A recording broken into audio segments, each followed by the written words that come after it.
Anything you might be ready for? Yes, ma'am. Ready? Okay. Who am I giving?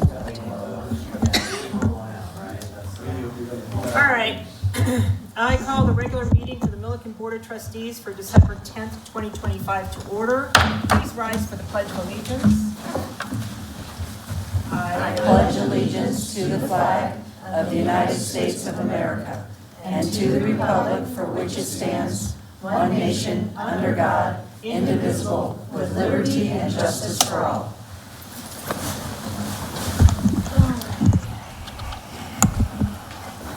Just a quick reminder, since we don't have internet service, please speak loudly into your mics. Thank you. Okay. Town clerk, please call roll. Trustee Beckman, Here. Trustee Nix, Here. Trustee Orcutt, Here. Trustee Roseberry, Here.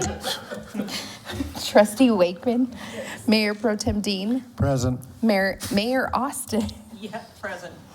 We have a quorum. Yeah. Okay. Agenda approval. Does anybody want to make any changes to the current agenda? Is this where we would pull it from the consent to the the consent to the action? I'd like to move an agenda to the action agenda. For all of the items, 1 or 2? A, all of them. Right? Yeah. Okay. All right, we'll move it to the first action item then. Any other changes to the agenda?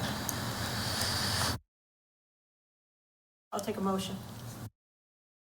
I move that we accept the agenda as amended. Second. Town clerk, please call for the vote. Trustee Beckman, Yes. Trustee Nix, Yes. Trustee Orcutt, Yes. Trustee Roseberry, Yes. Trustee Wakeman, Yes. Mayor Pro Tem Dean, Yes. Mayor Austin. Yes, Motion carries. thank you. All right. Citizens' comments. Citizens' comments are the point in the meeting where we invite the public to address the board on any items except agenda items for which there is a public hearing. Public comment on public hearing items will occur during the scheduled public hearing. All comments should be directed to the town board. There is a 3-minute limit per speaker. Please approach the podium and state your name and address for the record.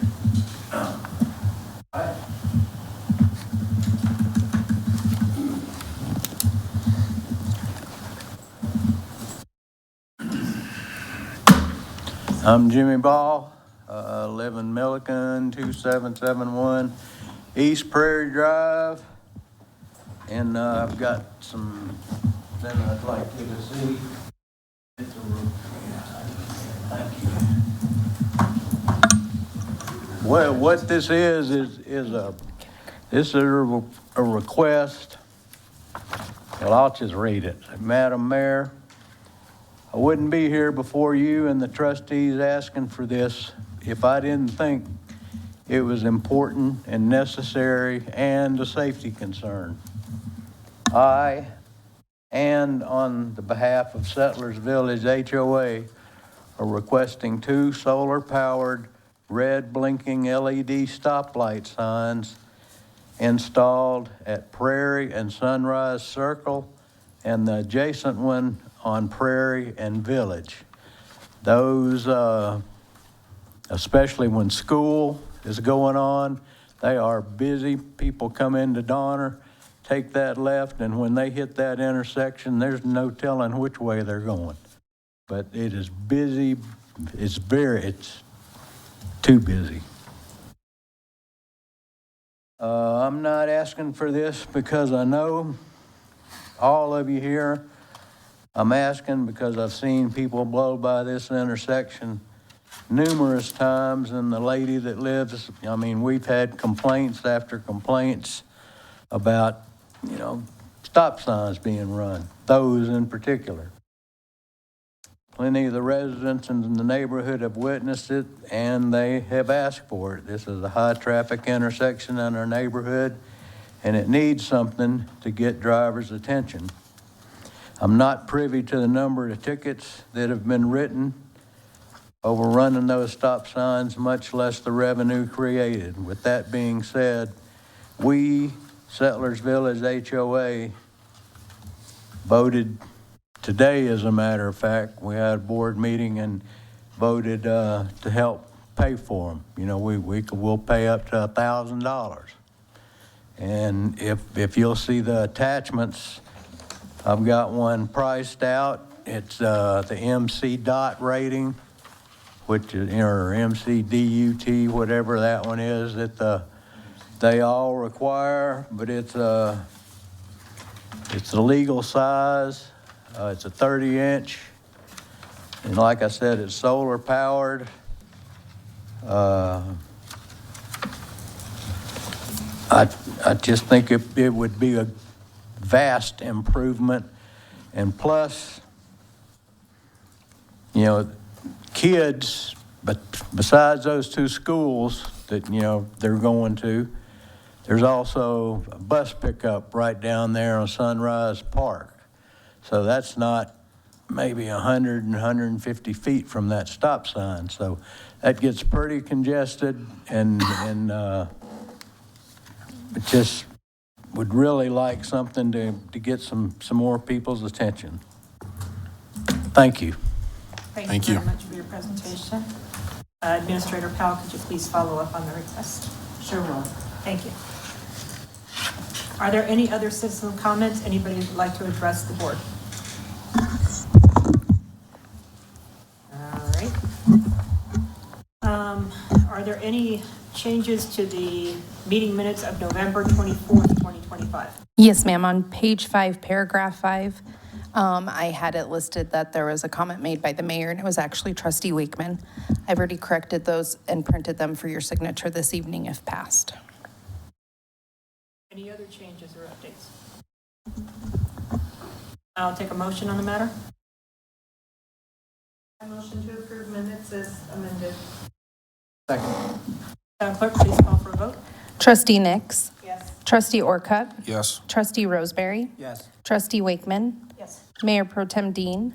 Yes. Mayor Austin. Yes, Motion carries. thank you. Beckman, yes. Oh, Trustee Beckman, I apologize. What about Logan? All right. We are now at the town administrator's report. Administrator Powell. Yes, thank you, Mayor and trustees. Update for this past 2 weeks is the town received 11 equipment storage building proposals. Currently, staff is reviewing the submittals. They vary greatly in price range, so we're looking at those carefully. The reason why tonight's internet may be down. So the TDS fiber internet speed at the police department was increased yesterday from 100 megabytes per second to 1 gigabyte. So Rick has been working on and trying to figure out what's going on with that. He's also been working this past week on moving our Laserfish and Casal, which Casal is the accounting and utility software, to the cloud, along with working on details to prepare for dedicated fiber being installed at the town hall. So stay tuned. Park staff has taken advantage of the warmer weather this week to conduct some additional mowing around the lakes since the water level has lowered. And then they are also doing some painting on our pump houses. Carrie has been working with each individual town department on making their documents ADA compliant. This is a tedious process, but it needs to be done as it is mandated by the state and will soon be by the federal government. Administrative staff has been working on finalizing year-end items in preparation for the new year. So trying to clear up old things and getting things done so we can start off the new year on solid ground. Down Stone Break, Carrie and I attended the annual Hillsborough Ditch Board meeting on Saturday, December 6th. The ditch board, it was pretty interesting. If you ever never been to one, you should go to one. But the ditch board will be investigating a possible merger of the 3 ditches into one. Currently, right now, you have the upper Hillsborough, the middle, and then lower, or the extension irrigation is part of that. The Hillsborough board will present its findings at the 2026 annual meeting. And doing that, what they're going to do is look at all the assets that each portion of the ditch has and try to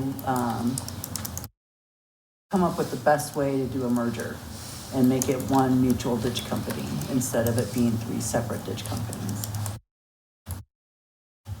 The Festival of Lights was a great event. Lots of residents came for the parade, food, crafts, Santa, and the storybook reading. I'd like to thank all my staff that participated in helping with this event. It's always nice to be out there with the public instead of, being inside our building and just speaking to them on the phone. And usually that's not a pleasant phone call on our end. So it's nice to have a good conversation with the residents. And that's what I have. Any questions from the board? Thank you for your report. You're welcome. All right, skipping the consent agenda, first item on the action agenda will be the consideration and approval of the professional services contracts with True Green Limited Partnership and L&M Enterprises. Just going to open it up for questions. I don't think we need to run through each contract, but starting questions with Trustee Nix. So I was just wondering,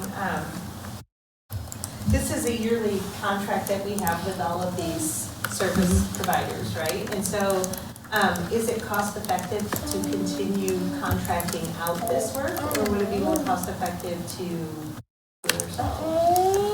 So the contract with True Green, they are certified to spray the weeds killer, and no one on our staff is in order to do that. And that being their business, they're far more efficient at it than we would be.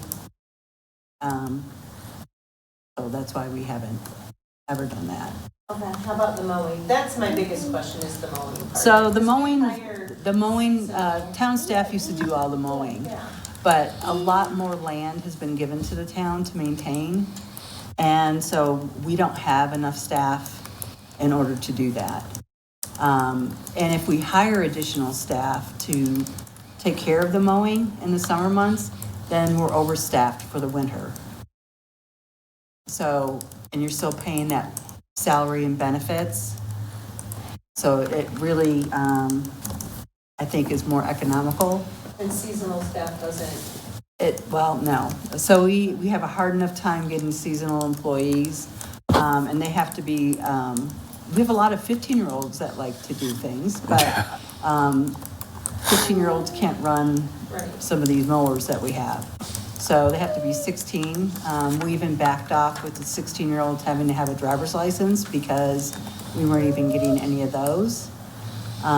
So as long as a few of them do, so they can transport some of the others, we've done that. But hiring seasonal employees, it's really hit or miss. And then they're gone a lot of times for a couple weeks or so in the summer, whether it's family vacation or if they're in a sports team. And we work with them, but then we're still missing that personnel, and somebody's got to make up that work. Okay. So we have tried variations, but this seems like it works the most efficient. That was my question. I just wondered if it Yeah. was cost effective to do it this way than seasonal hiring and stuff like Yeah. that, so.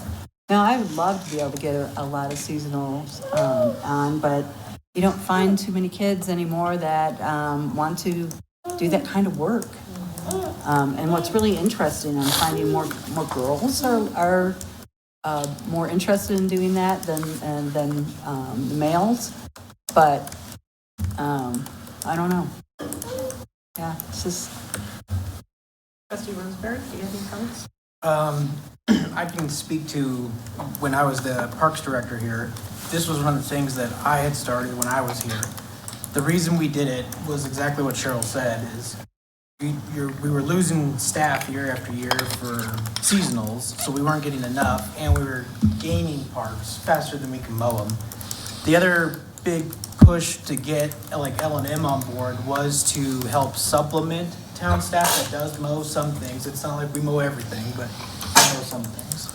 And then the third reason we did it, primarily, especially with True Green and part of L&M, is the liability falls back on them, especially for the weed spraying services not being certified. And then with the L&M, it's their equipment that's getting damaged and their equipment maintenance, not ours. So, because we did try, back when I was the director, we tried all of us doing it, and it was a chore. We couldn't handle it. And that's when at the time, we had a lot of people, so we thought. And then with the addition of more and more and more, it just kept becoming a bigger and bigger burden. So we have some pretty big mowers. But it's not like Keith and his crew don't do it at all. This is like a supplement. Yeah, you know? my kids work for Keith. Yeah. so- And if I can add one more thing, because in that L&M contract, we have a separate agreement with them for abatement services. Yep. So that is when a code enforcement goes out to the person's property and either they have weeds so high or their lawn is so high above our code limits. And if they don't comply within a certain amount of time, we can have L&M go out and abate them. And so for us, going on to private property is a little different than them. And is that cost passed on then? Yes, so we do charge the homeowner for these services plus our administration costs. If that's not paid by them, we do assess their taxes. So we do get that money back. Questions, trustee Wakeman? I guess just as a side note, if town staff becomes aware of a situation in which somebody just needs some help, if maybe we can share that information with some of the public entities that might be willing to help rather than. We've done that, yeah. Good. Yeah, we check. Yeah, we try. Trustee Beckman? No questions from you? Trustee Orcutt? Does this go out to bid every year, or do you just keep renewing it? Well, we have put it out to bid. It has not been in the last, I think, 3 years. And that's because they keep coming in at the best price. And L&M, we've worked with them for so many years that they know the routine, and I think they keep their costs down because it's same parts that need to be mowed. And the same thing with True Green. They work really well with us. The company previous to them was busy sleeping in Luna Park. Just saying. But I do agree, probably next year we should go out to bid again and see what we get. New companies pop up, and so you never know. Yeah. Mayor Pro Tem Dean, any comments? No comments. I don't have any, so at this point, I'll take a motion on the matter. I move to approve the professional services contracts with True Green Limited Partnership and L&M Enterprises. I'll second. Madam Clerk, please call for a vote. Trustee Orcutt? Yes. Trustee Rosemary? Yes. Trustee Wakeman? Yes. Trustee Beckman? Yes. Trustee Nix? Yes. Mayor Pro Tem Dean? Yes. Mayor Austin? Yes. Motion carries. Thank you. Next item on the agenda is ordinance number 2025-833, an ordinance approving the Waynes Enterprises zoning map amendment. We have a request to be continued to a future date. Presenting is Kevin Colville, a community development director. Thank you, Mayor. As the staff report says, this item is being requested to be moved to a future date. The property owner for this property came to us about a week and a half ago and actually requested this item to be pulled. They're still working out some logistics with an end user on the site. So because of that, they don't want to move forward with the rezoning at this time. So we will renotice and have new hearings when we get some direction from that property owner to move forward or not. Okay. Any questions from the board in general? Then I'll take a motion on the matter.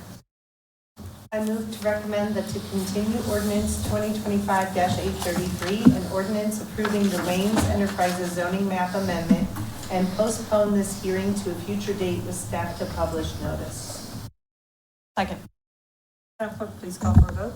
Trustee Rosemary? Yes. Trustee Wakeman? Yes. Trustee Beckman? Yes. Trustee Nix? Yes. Trustee Orcutt? Yes. Mayor Pro Tem Dean? Yes. Mayor Austin? Yes. Motion carries. Thank you. Next item is the first reading and setting a public hearing on December 22nd, 2025 at 6:30 PM for ordinance number 2025-834.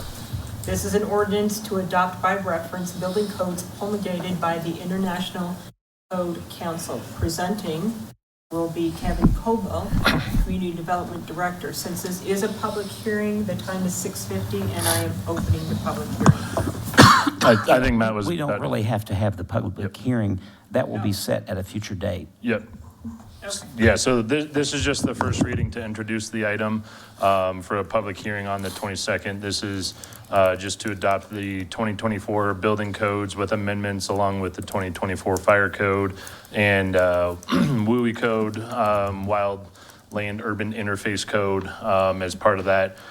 So I can answer any questions that you might have right now. We do have Ty with Front Range Fire here if you do have any specific questions. We will also have on the 22nd, we will have him back along with Jonathan Gessick, our building official. But yeah, this is just that first reading to set up the public hearing on the 22nd for this item to be adopted. One thing of note, I think Matt was probably going to chime in. We are requesting that this item become effective January 1st to kind of circumvent the 30-day note or the 30-day period before it becomes into effect, just for more clarity of having everything kind of start on the first of the year instead of having this kind of interim situation. So we will be asking for that to become effective on January 1st to have everything clean moving forward on the new year. Got it. Okay. Questions from the board, starting with Trustee Beckman. No questions, thanks. Trustee Orcutt? No questions. Trustee Wakeman? No questions, thank you. Trustee Roseberry? No questions. Trustee Nix? No questions. Mayor Pro Tem Dean? No questions. No further questions. I'll take a motion on the matter. I move to approve the first reading to adopt by reference respective building codes as promulgated by the International Code Council and set the second reading and public hearing for Monday, December 22nd, 2025 at 6:30 PM. I second. Town clerk, please call for a vote. Trustee Wakeman. Yes. Trustee Beckman. Yes. Trustee Nix. Yes. Trustee Orcutt. Yes. Trustee Roseberry. Yes. Mayor Pro Tem Dean. Yes. Mayor Austin. Yes. Motion carries. Next item, I promise, is a public hearing. All right. Next item is a public hearing for ordinance number 2025-832, an ordinance of the town of Milliken establishing procedures for obtaining waiver of the wireless tower height limitations. Presenting is Kevin Colwell, Community Development Director. The time is 6:52. I'm opening the public hearing. Thank you, Mayor. So this is a land use code text amendment proposal. Currently, right now, in the land use code, any cell tower that's located within right-of-way has a height limitation of 35 feet, and that's just a straight requirement of 35 feet. And the way our code reads is that public right-of-way includes railroad right-of-way, and other right-of-way of sorts like that. So this is actually a proposal from Ignite Wireless to modify section 16.4.220M of the code, which deals with cell towers that are within the right-of-way. This actually provides an avenue for a waiver for that height limit criteria. Right now, what the code that's being proposed has three specific requirements that are mandatory. Those are technical necessity that the applicant must demonstrate through propagation maps and engineering analysis why anything above 35 feet is required and needed. The co-location ability, that towers be designed to allow for additional carriers to be on the tower itself, just not a singular use, and then compliance with standards, so that's all structural building and FCC standards. The way the code's also written is that we have put in We have put in 4 criteria that are more kind of suggestions that should be additional factors when considering a variance. They're not a requirement. It's just more of giving you all kind of some, hey, let's think about some of these things as we get requests that do come in. One is availability and evolution or evaluation of alternatives. So having some kind of analysis as to, are there other sites that could be potentially better or more suited for this cell tower? Whether the proposed height is the minimum that's needed. So can we get away, if somebody's coming in with 125 feet, can we get away with 100 feet and still get the same kind of coverage? Just showing some analysis that the height that's being requested is the absolute minimum that's needed. Some visual compatibility and stealth design techniques. The reason why this one is in as a kind of, let's think about it, kind of an additional review factor is it kind of contradicts one of the requirements of co-location ability.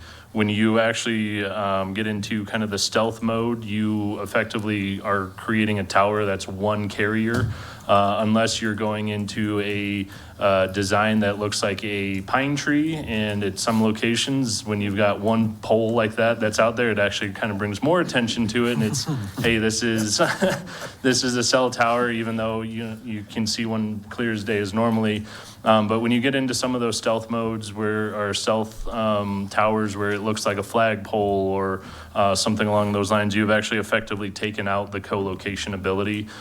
So that's just why it's let's look at some additional factors from that standpoint, because there could be a location in town where it is in a wooded area, treed area that some type of camouflaging or design could be appropriate. And then the last one being the overall benefit to the public can be demonstrated. So a lot of the times that's going to be the coverage that this will provide, just because if you do have that better coverage, you have the better ability for emergency services and things like that that do occur. So those are just kind of those additional factors that would be for consideration for a cell tower. And like I said, this is specifically just within right-of-way. We do have other criteria for other areas that aren't within the right-of-way that are still in the code. None of that's being amended. This is just the allowance for any cell towers that are within right-of-way to go above 35 feet if they can meet this criteria and then get that waiver for that height. So there is still additional review and scrutiny on these. It doesn't just give a blanket approval. It does require that these get reviewed and then considered for approval in that manner. We do have Heather here, who she is a representative of Ignite Wireless, who started this conversation. If you have any questions of her, she might want to also stand up here and speak as well. So. All right, so we'll start with questions from the board, and then if you have anything you want to present, you can present. So, Trustee Wakeman, any questions? I did kind of have a quick, maybe more for clarification. I think briefly at that work session, we talked about potentially adding, I could see that this might fall within a few of those categories, but I'm not sure if it's specifically addressed in terms of trying to maybe group some of those with taller, objects that are already taller. Yeah, and that would kind of fall into the B1, Okay. the alternatives, basically where we put in there that they've demonstrated that no existing structure, light pole, utility pole, or other vertical infrastructure within the service area can accommodate it. So that's where, looking at that alternatives, we would want to see, hey, there is this, building over here, or hey, there's this light pole. Can you, utilize this, or something that can work from that standpoint. So kind of using maybe any adjacent structure would fall into that evaluation of other alternatives. Okay, thanks. I think the biggest concern is, and my hope, I guess, is that we can help provide additional service, but not, stick something out in the middle of nowhere where it's very, very visible. Yeah, and there will be times where that might be the only option, just because outside of, down, kind of Main Street area here, you're out with either single family subdivisions, and obviously, and, cell towers and electric companies, probably aren't going to play well together to say, hey, you can go on top of our power pole. You might get some, I mean, we might be able to get into an area where it can go on a water tank or something like that, depending on what occurs that way. But yeah, it'll definitely be on that case-by-case basis. And that's why we put in that alternatives criteria in there to allow that to be seen of what are some other alternatives to achieve the coverage that they're looking for. Appreciate it. Trustee Roseberry? No questions. Trustee Nix? No questions. Trustee Orcutt? No questions. Trustee Beckman? No questions. Mayor Pro Tem Dean? No questions. Great, I don't have any either. Did you have anything you would like to address the board with? I don't. Okay, great. Do we have any comments from the public in general? Okay. Hearing none. The time is 7 o'clock. I'm going to close the public hearing. If there's no further comment, I'll take a motion on the matter. I move to adopt ordinance 2025-832, an ordinance of the town of Milliken establishing procedures for obtaining a waiver of wireless tower height limitations. Second. Madam Clerk, please take a vote. Trustee Nix. Yes. Trustee Orcutt. Yes. Trustee Roseberry. Yes. Trustee Wakeman. Yes. Trustee Beckman. Yes. Mayor Pro Tem Dean. Yes. Mayor Austin. Yes. Motion carries. Thank you. All right. Next item on the agenda is consideration to adopt resolution number 2025-27, a resolution to adopt the town of Milliken 2026 budget. Presenting is Stephen Holchuk. Did I get it right this time? I'm sorry. Had some practice. You're good. Crow check. You're good. Check. I'm getting it. Our finance director, greatest apologies, please present. No problem at all. Good evening, Mayor, trustees. As we meet here, so the first step here is to approve the budget that's been presented. I know we've had several work sessions and then kind of going over the budget in detail. And then now today is to do the appropriation for the approval of the revenues and the expenses for the current 2026 budget. So every year we do have to adopt this. So staff recommends adopting the resolution 2025-27, which is a resolution to adopt the budget for Milliken in 2026. Any questions? Okay, starting with trustee Beckman. No questions, thanks. Trustee Orcutt? No questions. Trustee Nix? No questions. Trustee Roseberry? No questions. Trustee Wakeman, sorry. No specific question. I guess procedurally, we talked about some additional policy regarding kind of the distribution of non-departmental funds and applying that policy. I guess how do we do that? That would be on the discussion agenda. Let's follow up from your other meeting. Oh, is that what? Part of the budget. Okay, I wasn't clear that that's what that was specifically, so.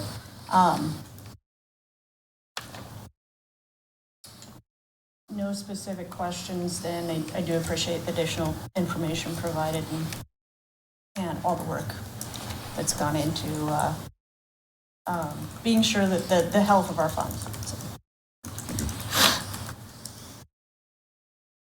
Are there any final comments? All right, sharing none, I'll take a motion on that. I don't have any. I move to adopt resolution 2025-27, a resolution adopting the town of Milliken 2026 annual budget. Second. Madam Clerk, please call for a vote. Trustee Orcutt. Yes. Trustee Roseberry. Yes. Trustee Wakeman. Yes. Trustee Nix. Yes. Trustee Beckman. Yes. Mayor Pro Tem Dean. No. Mayor Austin. Yes. Motion carries. Unfortunately, my computer froze. Hang on, going to the paper now. Yeah, I just got kicked off. Yeah.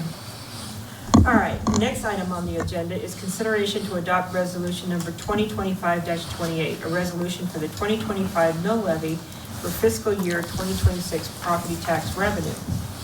Oh, look, your name is spelled out. Presenting is Stephen Krolczyk. Got it that time? No. Getting closer. Project. Crochet. See, it's got some hidden letters. That's okay. We need the phonetic spelling on there. Finance Director. Sorry, please bring that. Thank you, Mayor. So what we have here is a resolution to adopt the mill levy for the tax year 2025, budget year 2026. We do have to adopt the budget first, then we adopt the mill levy here, which gets filed with the county by December 15th. So historically, the mill levy's been set at 623, thank you.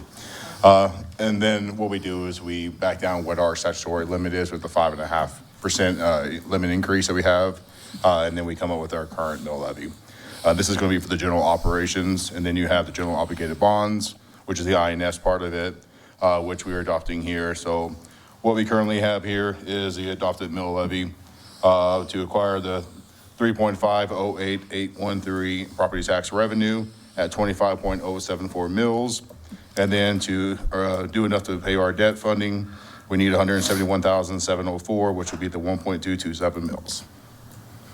So staff recommends adopting the resolution 2025-28 for the fiscal year 2026 mill levy adoption. Questions from the board? Trustee Wakeman. Just a couple things for clarification. So, gosh, I just lost my word. Evaluation, it's not the right word, but. Valuation. Sorry, my brain was not functioning there for some reason. I was like, this is not right, but I'm gonna have to say something. That comes from the county, is that correct? What all goes into that? That is correct. We get the property valuation from Weld County. Last year, for instance, our property valuation was $162,291,800. For the 2025 tax year, 2026 fiscal year budget is $139,938,300. So as the property valuations change every year, that also changes your statutory limit that you can. That's crazy. Which comes from the county themselves. Understood. That's kind of what I needed to know, understand anyways. Sure. Last year, we had a unique situation where there was a large amount of new construction, oil and gas being the biggest part of that. This year is 3.6 million in new construction. Last year, I want to say, I have to go back and look at it, I think it was about 35 million, so there's a big difference in the new construction. Yeah, I appreciate that context, thank you. Trustee Roseberry. No questions. Trustee Hicks. No questions. Trustee Orcutt. I had that same exact question, so thank you for clearing that up. It was a big delta, so I was curious the difference in it, so thank you. And Trustee Becker. No questions. Mayor Pro Tem Dean. No questions. Now I can't get titles out and additions and names. All right, if there's no further questions, I'll take a motion on that. I move to adopt resolution 2025-28, establishing the town of Milliken's 2025 mill levy for the fiscal year 2026 budget. I'll second. Town clerk, please call for a vote. Trustee Beckman? Yes. Trustee Roseberry? Yes. Trustee Wakeman? Yes. Trustee Nix? Yes. Trustee Orcutt? Yes. Mayor Pro Tem Dean? Yes. Mayor Austin? Yes. Motion carries. Thank you. Thank you. All right, there was a special budget session on December 3rd, 2025, and there was some follow-up items. I think the first thing was there was some questions raised about the $200,000 payment to TRPR. Did we get those questions clarified? Yes, I Anything think so. remaining? Yes. This is just open discussion. I'm not going to go through a poll each board member. Yes, so there's a few questions regarding the non-departmental expenses. And so I think we addressed all of them.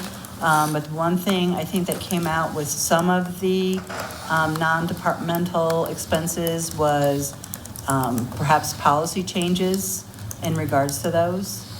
And board members can explain probably better than I exactly what you would like to see going forward.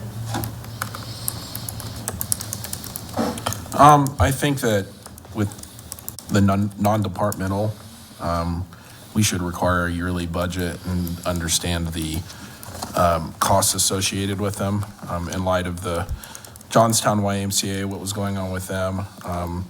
We just want to cover ourselves, understanding where various funds are going, and if those funds are being spent every year, I guess. I think that was one of the main takeaways from it. I don't feel like we should be giving money to any entity without having first, like a line item budget, maybe what they used last year, just to have historical context from a year-to-year basis on what the taxpayer dollars being spent on. Right. With TRPR, we do have an agreement with Right. them. And so that's outlined where that money goes towards their MAC facility.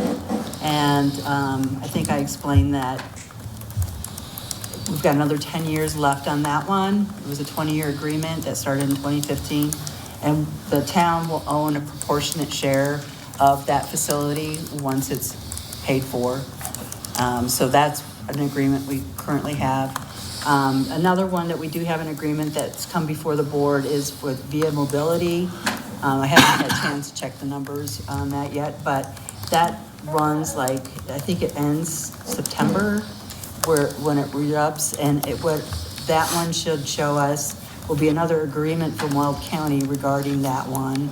And my guess, it's going to be lower than what we currently have earmarked for it, because there's more municipalities in our area that are joining in on that. So that will lower our proportionate share of that agreement. But I won't know until we get the new agreement from them. And we pay that towards the end of the year. Yes, we just received a bill a couple months ago, maybe. Correct. Yep, in October. Yeah. So, and the other ones are requests, and perhaps that system needs to be done different. I don't know. I mean, and I guess that's where staff needs some guidance. What exactly, I think, I'm trying to remember them off the top of my head. I know we have the Wayland Ehrlich Foundation.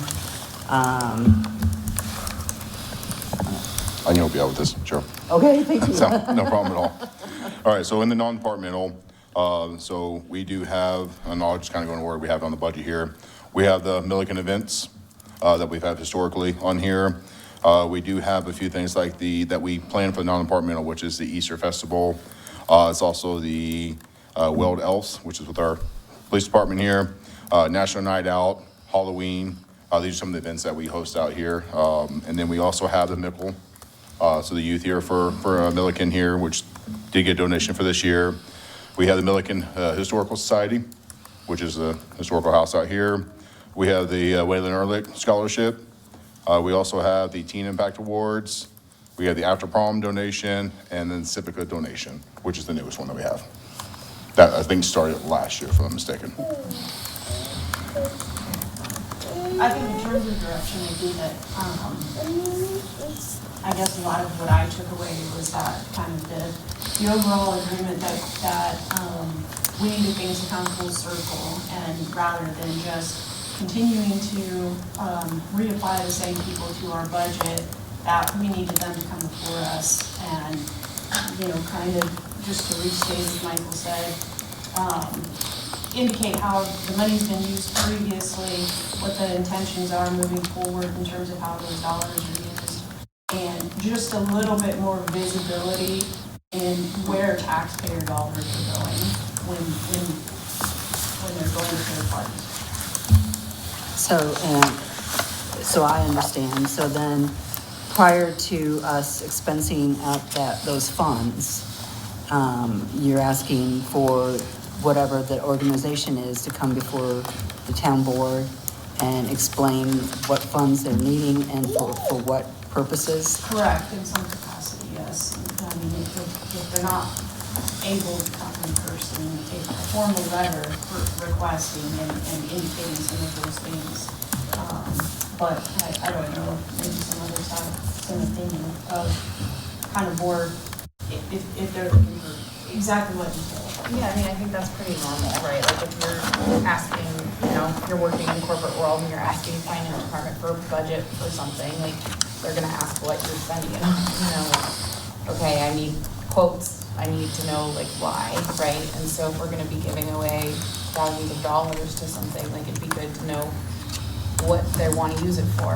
And then, you know, if it's, okay, we're just looking for donations, like after prom or something, right? Like we're just looking for donations, it'll go this. It'd be nice afterwards, like, yeah, your money like went to pizzas, right? Like just some sort of, even if it's, you know, after the fact, just to know like, oh, great, like that's awesome. Like that's how we helped, right? That's how Milliken taxpayer dollars helped that, you know, situation. So, or I think that's pretty a basic ask, you know. Well, and even it gives, you know, the opportunity, it's like, I think last night after talking, like, you know, I questioned how many participants can we, you know, for X amount of dollars, do we know that 50 kids are attending or 500 kids are attending? That makes a big difference in how we are able to justify those taxpayer dollars. Right, and they usually end that one, and it may be worthwhile to bring them in afterward, because they don't know. But they do submit a letter requesting funds, but that's well before the Sure. event takes place. Likely they'd have historical data though, right, on percentage. You would think, you would hope so. And that's, and I think that's what we're looking to tie up. I mean, for me personally, this is a little bit of a jump to, for town taxpayer dollars, when these are entities that people individually can choose if they want to support versus us deciding with town taxpayer dollars where it's going.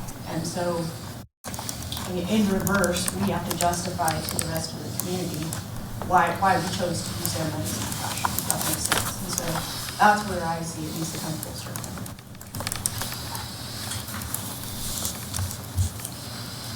And just to give some clarity, it might be good to all the trustees to hear and know, we do require an application. They do fill out an application. It is a summary. It is a estimate of what their expenses are going to go towards. But as Trustee Wakeman said, we don't have a budget from them. We don't have an audit from them. It is a donation to a nonprofit organization. They submit their own, unlike Housing Authority, which we are a component unit. They're a component unit of us. It's a little bit different. But for all these other organizations, you know, they do request, and there has been some historically that have come to the board and requested those. But, you know, staff, we can get together and we can try to figure out a process that works for the trustees and the rest of the board here to kind of keep track of, maybe if they come back and ask again for a second year, what did they use those funds for? Maybe some details, information on their events that was there.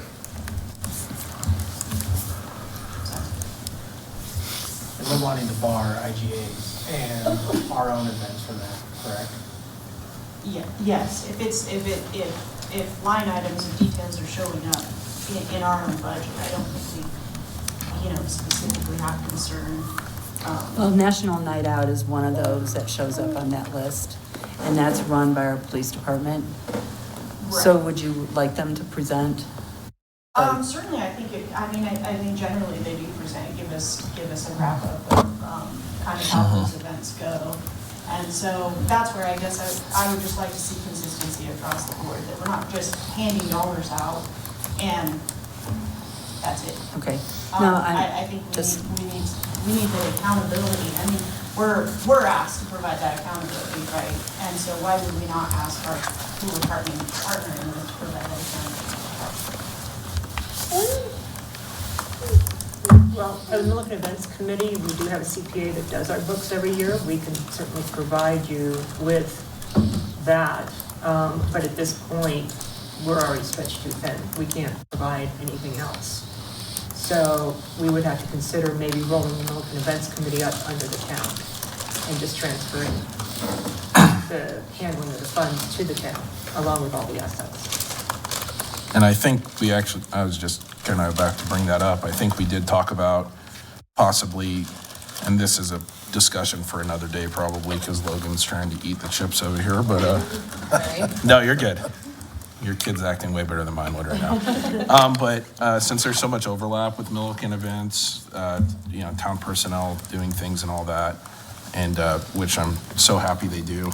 Maybe discussing if we should roll that up into a committee, maybe similar to a planning commission type deal, but not like that. That people can still volunteer, it's just under the purview of the town, so it's called Milliken Events, right? Like, the town of Milliken's running it. We can, support it maybe even better than right now with extra assets. There's a lot that goes into that, but I know that we did have some discussion regarding that with that group. And part of that discussion, I think, comes from an efficiency standpoint as well, in terms of, being able to use town resources more effectively, the website and points of contact, social media, just pulling those together and more collaboration, I think, is a lot of where that benefit would come from as well. And kind of shoring up that gray area of what falls under the town of Milliken versus Milliken events, and just being sure we don't have any exposure that's concerned from that standpoint. Exposure to what? Just a liability and reporting and accountability type, because it's relatively, compared to our other non-departmental, the largest item. Well, we've had beef and bean day cost anywhere from $30,000 to $40,000. So the community does raise at least $15,000 to go with the money that we receive, along with the other 3 events that we produce. I think that what people don't understand is when the Milliken Events Committee started, we had no assets. We didn't even have tables or chairs. We borrowed tables from the VFW and chairs from the Milliken Senior Center. So over the years, what we've done is any money left over at the end of the year has been reinvested to provide assets. Those assets, the majority of them, sit down in a Connex box on the Milliken property down at Public Works. And there's got to be about $18,000 worth of stuff down there easily. There's 120 chairs, 40 tables, numerous tents, large format tents down there. And then the rest of the equipment is in the mill house basement. There's another $6,000 to $8,000 worth of equipment down there. So I think we've done very well reinvesting over the years so that we don't have to keep renting equipment. The only thing we had to rent is usually from Arapahoe Rental, generators, and then barricades for these events. So it keeps the operating costs very low. The agreement was that because the town of Milliken is the largest donator, all the equipment, even though it was bought with donations from other entities, would revert back to the town of Milliken should the Milliken Events Committee not continue. So we would roll all those assets up. The things that do not belong to the Milliken Events Committee is we use my personal LaserJet printer, and we use some of the Boz printers. So those are personal assets, and the sleigh. I bought about 4 years ago. It was $1,500. I bought that with personal funds. So that stays with me. That does not belong to the town or the Milliken Committee. But yeah, we could just roll everything back over to the town. And I think right now we have one outstanding bill for this year's tax filing, $375 to the CPA. And next year he'll have to file this year's taxes. So that would be another outstanding bill. Other than that, there's about $7,000 sitting in the checking account. So that's kind of where we're at. I appreciate that, and I certainly don't intend any offense by looking for that accountability and trying to be more efficient in terms of, the cost for a CPA. That's a cost that wouldn't be associated with finances being handled.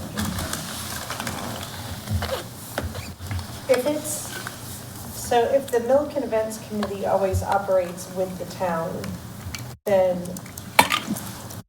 it would stand to, and I wasn't at the meeting, but so so I didn't get all of the information and stuff. But it would stand to reason that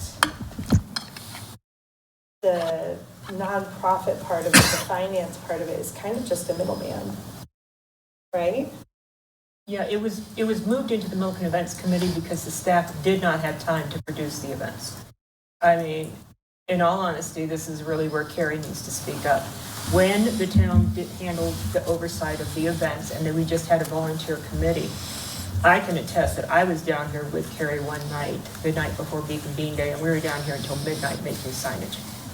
The amount of overtime from staff was enormous. So can we somehow still keep it as a volunteer events committee, like the way that it is now, but the town takes back over the financial portion of it? And so there's no middleman with the finances. Well, that was my thought process. I mean, whoever is donating their time to the, the committee now, just because it moves under a different, it would still be called Milliken Events, just so it moves under something else doesn't, I don't know why they wouldn't want to still help out, I guess. So, we're not talking about like kicking everybody off that's on there and like starting all over and rebuilding it. I mean, it's just having oversight with everything. And it's not through any improprietary things that we've thought about Milliken Events at all. It's just a very large sum of money.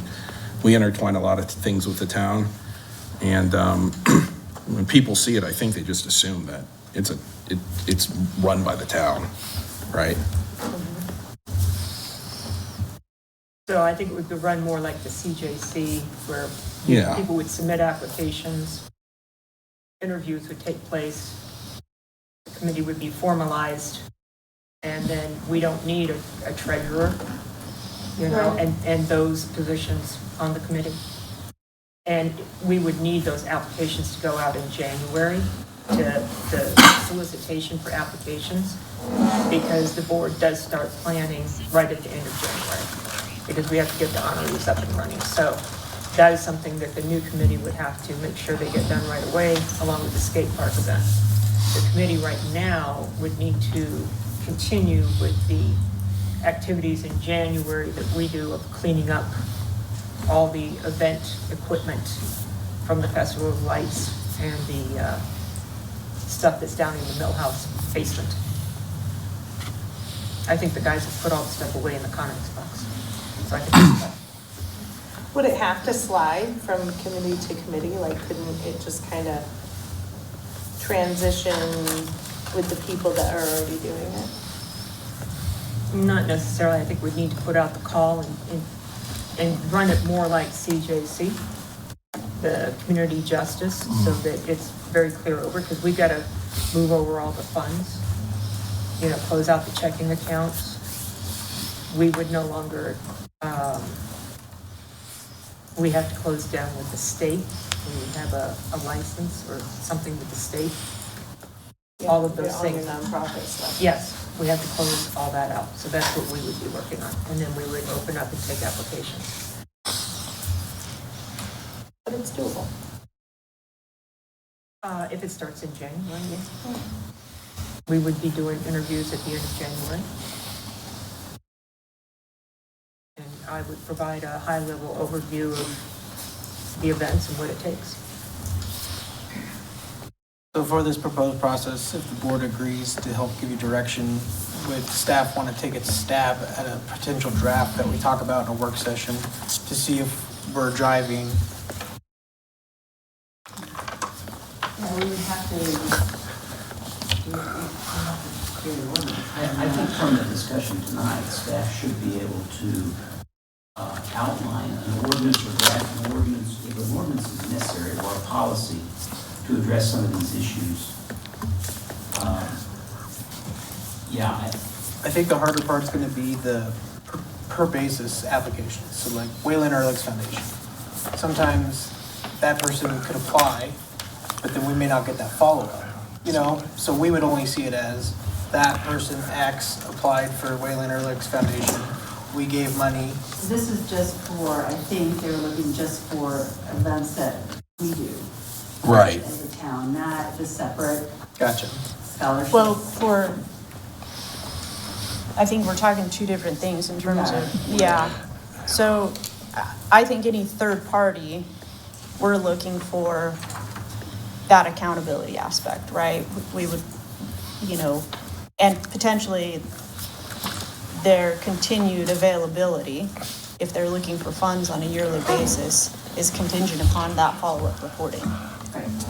And so if that follow-up reporting doesn't happen, then potentially they're not eligible to come back and ask, for additional funds. For example, since you mentioned the Leland Early Foundation, if Rerun and or Lori came in and said that the foundation gave a scholarship of this amount to so-and-so. Right. Is that sufficient? Yeah. Sure, yeah, and I Yeah. think that's the biggest thing is we would like to see that full circle of, hey, 3 Milliken youth got scholarships for ag-based continuing education. And obviously, we'd love to see pictures or anything like that gives an indication of, and so-and-so is going on to, X college or whatever.